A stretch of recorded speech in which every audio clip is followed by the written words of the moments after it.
Hello, today I am going to talk to you about key terms. Author's argument. The author's argument is the argument made by the author to support the main idea of the essay. It is accurately identified using effective analyses of the argument. For example, in Dr. Seuss's Green Eggs and Ham, his main argument is that the protagonist doesn't like green eggs and ham. But by using the tactic of annoying the protagonist, Sam I Am gets him to eat the eggs and make him realize he was complaining about nothing the whole time. Next, main idea. The main idea is the focus of the author's argument. For example, also in Dr. Seuss's Green Eggs and Ham, the main idea is that you should never judge anything or anyone or form an opinion without first knowing what you are talking about. Also, if someone is yelling at you for accidentally vacuuming up the hamster and calls you an unbearable piece of dirt who has no regard for anything that isn't your own, then the main idea is that you are an unbearable piece of dirt who has no regard for anything that isn't your own, and the person is very upset with you. Next, the thesis. The thesis is the author's position and the main point being proven in the essay. The thesis is often in the introduction and takes a stance on a certain topic. For example, in the argument over who is the better children's author operating within a rhyme scheme, Dr. Seuss has without a doubt bested Shel Silverstein in terms of book sales and ease with which his books can be memorized.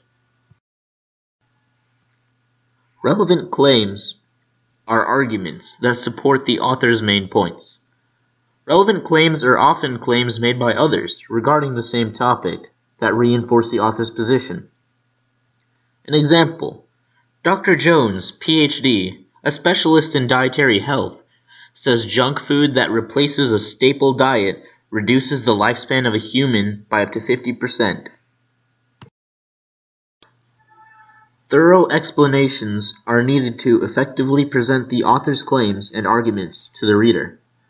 Thorough explanations are like analysis, which shows why and how evidence presented is related and supports the author's arguments. Next, detailed evaluations. Detailed evaluations are needed to link evidence to the author's argument. For example, you work for a big corporation and you need to provide a detailed evaluation of the corporation's progress to verify its claims that it is the best and fastest growing company in the nation. You need to evaluate in depth how the corporation has grown and how its quality of service and customer satisfaction has changed, or risk being accused of false advertising. Relevance and credibility assess whether the presented evidence is true and comes from reliable sources, as well as evidence pertaining to the author's argument. Finding credible yet relevant sources is important because it bolsters the viewpoint presented by the author. Credible sources are often by institutions, governments, and education-related websites.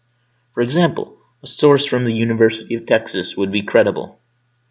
A bad example, with the topic being about mycorrhizae, according to biologyforkids.ru, leaves are a detriment to the plant, much like mycorrhizae.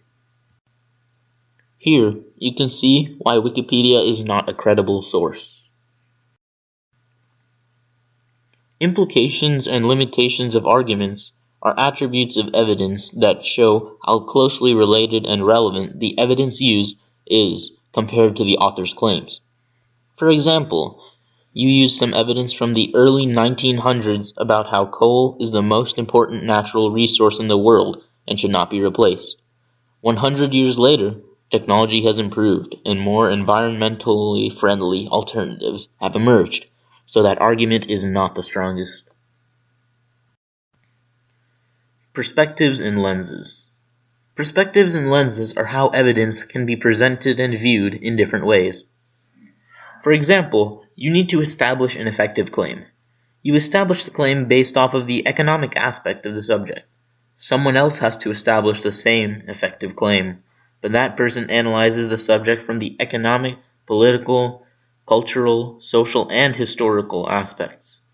The second person's claim would be more effective because it analyzed the subject from every possible perspective. Now, to talk about the validity and weaknesses and strengths of arguments. Validity, weaknesses, and strengths of an argument show the effectiveness of the author's argument. For example, leprechauns, unicorns, and fairies exist is a weak argument. Until evidence is found that proves the existence of leprechauns, unicorns, and/or fairies, no definitive conclusion should be made supporting the validity of the claim that they exist. This is a strong argument. Brought to you by A Shaved Kale Max Productions.